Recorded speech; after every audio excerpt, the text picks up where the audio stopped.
Социалдык тармакта көрүп аткандар айтып атышат. Качан ушул митингди жана башканы кеп кылбай өнүгүү жөнүндө мындай консолидация болуп кеп мындай кеңешебиз, сөз кылабыз деп. Ачуушундукты айтайын сизге. Мен баягы орто толкундагы саясатчылардын дээрлик баары менен мамилелешип сүйлөшүп жүрөбүз. Момундай деген маселе бар да. Жаңы жүздөр келсин деп атат. Жаңы жүздөр эмне кылат экен? Жаңы жүздөр келсин. Жаңы жүздөр келсин дагы ошолорго аянтты бошотуп бериш керек. Ошолорго биз жана Темир мырза айткандай кезинде биз аябай көптөгөн иш-чараларды өткөрүп жүргөнбүз. Ошону башынан аягына чейин канчада жыйналат, канчада тарайт. Ким сүйлөйт, кимдин артынан ким сүйлөйт. 12 киши сүйлөйбү, 12 кишиден кийин биз монол корутунду документ. Биз бийликке расмий кайрылууну ошол жерден элдин жыйынында кабыл алабыз.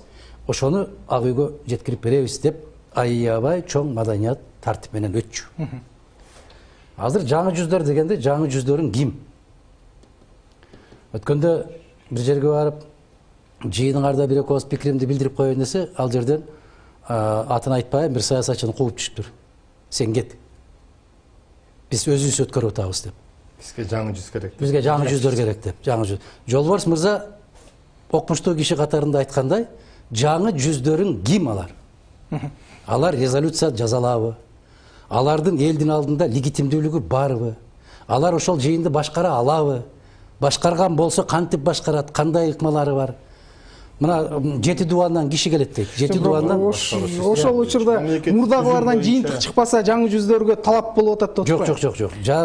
Каалайсыңарбы, каалабайсыңарбы? Бул элди жыйнап, жыйын өткөрүү деген аябагандай чоң машакат. Экинчиден чоң тажрыйбаны талап кылат.